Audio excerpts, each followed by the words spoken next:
Welcome back to another episode of Wiltfong's Whiparound. I'm your host, Steve Wiltfong with 24/7 Sports. It's the afternoon of July 5th.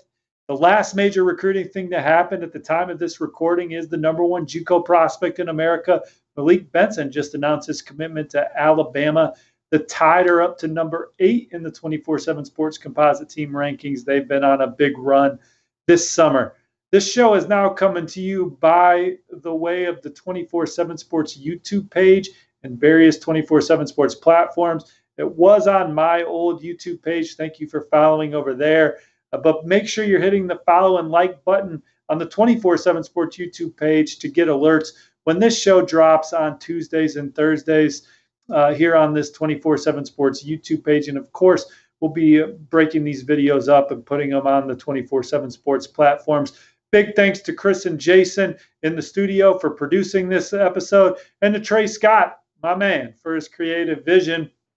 There were some 4th of July fireworks on the recruiting trail. This has kind of become, outside of National Signing Day in the early signing period, probably the third biggest recruiting day on the calendar, where a lot of young men, with the days leading up to it, the 4th of July, and then even in the days going past it, announce their college decisions, and so they can lock in on their senior seasons and focus on having a great final prep campaign. Many of them will then enroll early to the school of their choice, and a lot of these guys made their decisions. No bigger decision than Francis Mauigoa, the number one offensive tackle in the land, committing to Miami, choosing Mario Cristobal and company over Tennessee, Alabama, USC, Oregon, Florida, several others. Everybody was in the mix trying to land Francis Mauigoa, who originally jumped on our radar as a defensive lineman. You know, he's a guy that was one of our top 10 prospects when we debuted this 2023 class. But you always saw the potential on the offensive line, and he's embraced that position and is sitting at number one in the 24/7 Sports composite standings at the position. Committed to Miami, took his official visit in June. Look, he had always had a great relationship with Mario Cristobal. At one point, Francis was considered an Oregon lean when Coach Cristobal had the corner office in Eugene. Takes the job in Coral Gables. Some other teams made a run at Francis. Tennessee had some buzz. You never rule out Alabama, but that relationship with Mario Cristobal, Coach Mirabel and Coach Cristobal being hand in hand, Miami and everything that they're offering student athletes right now, they went out for one of the more coveted players in the country. And Miami's starting to really heat up. They're in the top 10 of the 24/7 Sports standings. I believe they're number 10 now after Malik Benson went to Alabama, and Alabama leapfrogged a couple people. But the Hurricanes in the top 10, recruiting at a clip that people, we're used to. Some of the older people watching the show are used to when Miami was playing championship level football. This is certainly a championship level recruiting win, and so was tight end Riley Williams on July 1st. But Francis Mauigoa is a guy that is extremely athletic. He's powerful. He's going to be strong and stout at the point of attack. He's got a chance to be a day one player at Miami. In fact, I'd be surprised if he wasn't a day one program for a rebuilding program that's really trying to add a lot of toughness up front. Offensive line is a major point of emphasis for Coach Cristobal and company this cycle, as they're in on some of the best players in the country at the position. They already have a 4-star Antonio Tripp in the fold. They beat out Penn State for him much earlier in the process, but now they go out and they have a chance to land Samson Okunlola, another 5-star offensive tackle. They're right in the middle of it for a guy named Ola Salinen. They're swinging at Monroe Freeling. So there's a lot of offensive linemen Miami swinging at. We've talked about it before, but none bigger than Francis Mauigoa, who's already in the fold. A tone-setting commitment for Miami, who recently landed the top slot receiver in the country, Nathaniel Joseph, arguably one of the top quarterbacks in the country, Jaden Rashada. And then on July 1, they will go out and get the number 2 tight end in the country, Riley Williams, who's 6'6", 230 pounds, and can make plays down the field. Miami now has 3 tight end commits. Again, they're trying to really bolster the toughness in this program. And Mario Cristobal, there's not a head coach in the country that goes harder, that develops relationships better with top targets, that puts more time and energy into it than him. Again, I think I told y'all when he bought his house in Miami, just a mile away from the campus, he told his wife, one thing. He had one set of criteria for himself for the house. Just make sure it's a good recruiting house. And so his mind is always on talent acquisition and building Miami back up. Miami wasn't the only program that crushed it on the 4th of July and leading up to it, but LSU did as well. They have the number 16 class in the country right now, and they landed 4 commitments in a span of 4 days. The one to get it rolling was Jackson Howard, the number 1 recruit in Minnesota, the number 96 player in the country, 6'4", 245-pound edge rusher from Robbinsdale Cooper up there in Minneapolis. He chose LSU over a national offer list. He had over 60 offers. He was one of the more offered players in the class. Took officials to Miami, to Michigan, and to Minnesota, but goes with LSU. He's always had a terrific relationship with Jamar Cain. There was a time where I thought Jackson Howard was going to go to Oklahoma. There was a time when I thought he was going to go to USC, and then LSU wins out. Jamar Cain, in common with all those places, that he was on the move with Lincoln Riley for 2 of them, and then ends up in the SEC with Brian Kelly. And it's really paying off because Jamar Cain's now number 8 in the 24/7 Sports National Recruiter Rankings. He was pivotal in landing Jackson Howard, who's a explosive edge rusher, but a powerful player on the edge that can do a lot of things, help you set that edge, be disruptive. And some schools recruited him as a tight end to show you how athletic he is. They also went out into powerhouse Baltimore St. Francis, one of the best high school football programs in the country, and they get a commitment from Deshaun Womack and Jamar Cain leading the charge on that one. 6'4", 255-pound, college-ready body already.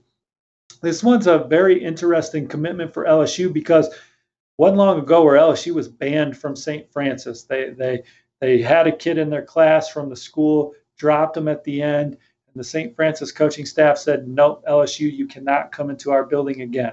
And I talked to Coach Masai over there today, the head football coach, and he had to go down to LSU himself to make sure that the changes were appropriate in their opinion to allow LSU to come back in and recruit St. Francis, and it was a place that they could come in and land blue chippers. And they have Jordan Tolles on their roster right now, and he's having a good experience under Brian Kelly, Coach House, and Coach Cain and the new staff over there, and Coach Masai gives LSU his blessings for LSU to come back into St. Francis and recruit kids, and they're going to have blue chippers every year. Deshaun Womack is the guy this year. SEC programs coveted him at the point of attack. They beat Georgia for him. They beat Ole Miss and others for him. And he's big, he's strong, he's athletic, and he can control the line of scrimmage. But, Coach Masai also talked about what a great leader he is, the positive energy that he has, and how competitive he is. That's what Coach Kelly and company are looking for as they get LSU back on track. And, Coach Masai talked about, he said, Coach Kelly, he brings to the table exactly what I thought LSU is missing: the discipline, the quality on the field and off the field, the discipline in both of those arenas, and the standard that's going to elevate LSU back into being a contender. And he felt like it's a great place for Tolles and for Womack now. And, he said Coach Cain is going to be unbelievable in coaching Deshaun. And the person leading LSU is of that caliber, in his opinion. So LSU now welcome at St. Francis. They go out and land one of the most coveted defensive linemen. They also get Joshua Mickens, who had 22 tackles for loss, 12 sacks as a junior for Indianapolis Lawrence Central, another incredibly disruptive player, also forced 5 fumbles, 3-sport athlete, another terrific leader, another guy wired right. LSU getting quality guys this weekend, the 4th being Ashton Stamps, in-state cornerback from Archbishop Rummel. Notre Dame extended their lead on the number 1 ranked recruiting class in the country with several big commitments here in the last 5 days. The end of June 30th, they land Charles Jagasa, one of the most coveted offensive linemen in the country. They beat Michigan, among others, for him. He's got all the traits to be the next first-round draft pick for Notre Dame on the offensive line. 42-0 as a wrestler, state champ. He can bend. He's long. He's lean. He's physical. Plays with great leverage. High football IQ. Smart kid. Love that pickup for Notre Dame. And then they go out on July 1 and land one of the fastest corners in the country, Micah Bell out of Houston. He's a two-way standout for the Kincaid School. 10.4 speed in the 100-meter dash. he's going to be able to add the speed and the juice to cover any receiver pretty much on Notre Dame's schedule down the road. They also beat LSU for top 247 cornerback Christian Gray out of St. Louis. And receiver's been a bit of a position of need for the Irish. Rico Flores, the latest to jump in the boat there as they try and resurrect a receiver room that when they made the playoff a few years ago was pretty thin. There wasn't a lot of playmakers in there, but a couple cycles ago, they go out and get Lorenzo Styles, who's looking like a future star, Deion Colsey, who has all the ability to be a stud. They get Tobias Merriweather and his sub-11 speed in the 100-meter dash at 6'4" last year. And then you add a guy like Rico Flores and Braylon James who can really run those guys in the fold this year. And Notre Dame's got a chance to really have some dynamic wideouts. Their score right now is 280.72. That pretty much guarantees them a top 10 class if they just finish with these guys to date. They got a chance to finish in the top 5, terrific chance. In fact, Notre Dame's finished in the top 5 one time in the 24/7 Sports era going back 13 years ago. And that was in 2013. They finished number 5 nationally with a score of 284.77. Jalen Smith was the jewel of that class. Notre Dame's almost there already, and they have some big names still out there on the board. Let's see where we want to pivot from here, fellas. We're gonna talk about some more big recruiting wins from the weekend.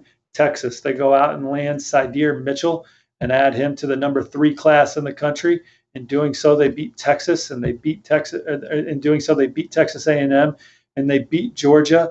And Texas is looking for their second straight top 5 class. They finished number 5 a year ago. But more importantly, and you guys have heard me say this a lot, I just love the way that they're recruiting around the line of scrimmage.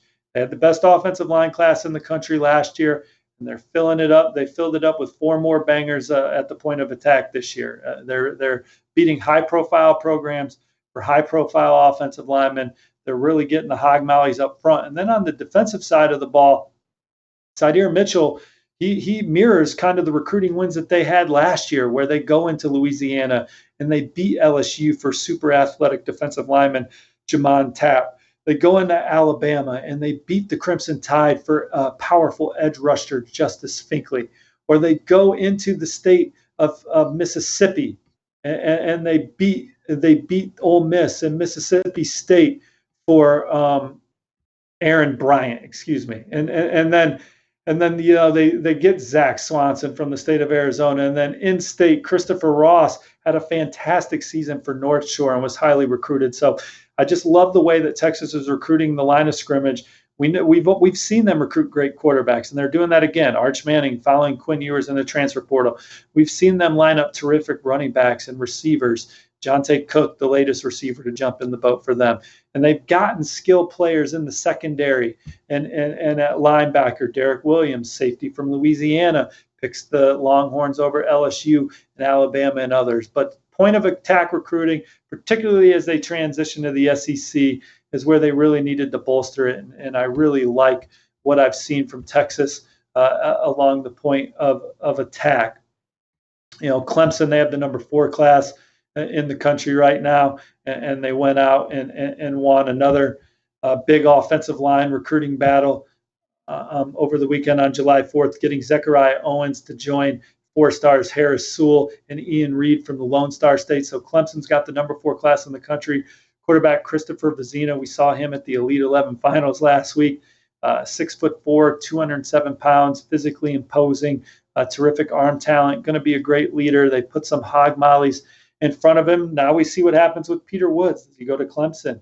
Does he go to Alabama? That's a 5-star recruiting battle that's going to be settled soon. But Clemson, they have the number 4 class in the country right now. Zechariah Owens was one of the more recent wins for them. Baylor, they're certainly capitalized off winning the Big 12, winning a New Year's 6 game. They go out and land one of the top offensive linemen in the country, Isaiah Robinson. He's a top 100 recruit for us, 6'7", 288 pounds. He's the number 11 offensive tackle in the land. Joins a Baylor recruiting class that's ranked number 9 nationally. So Dave Aranda and company building off of a big season. Arkansas doing the same. They went out and landed a couple guys on July 4th, Micah Tease, top 247 athlete that's going to play some receiver for them. and then they go to East St. Louis, which is one of the best high school football programs in the Midwest, get offensive lineman Paris Patterson out of there. They have the number 6 class in the country coming off a 9-4 season and an Outback Bowl win. Sam Pittman and company. There's a lot of juice and momentum around that program. And then North Carolina, another notable winner over the 4th of July weekend. They're up to number 18 in the 24/7 Sports recruiting rankings. They finished in the top 20. They're looking to do that for a 4th straight year. They go out and get edge rusher Jabron Harvey, 28.5 sacks as a junior. One thing that if you look at all of these North Carolina recruiting classes, the difference makers are on the D-line. So it's time for, when I turn on North Carolina this year, it's time for me to see a dominant defensive line, one that is just wreaking havoc from all areas. They've landed big, long, disruptive players. I want to see the development this year because if so, then you get excited about a guy like Jabron Harvey and his 28.5 sacks as a junior. Christian Hamilton and Chris Culliver were 4-star receivers that also committed to North Carolina over the weekend. Culliver in particular, man, 26 total touchdowns as a junior, 23 receiving, and then Hamilton almost 1,000 yards receiving himself with 12 more scores. So adding some dynamic guys at a crucial time because they're going to need them down the road with some of the roster turnover that they're going to have. A couple items to close the show here, guys.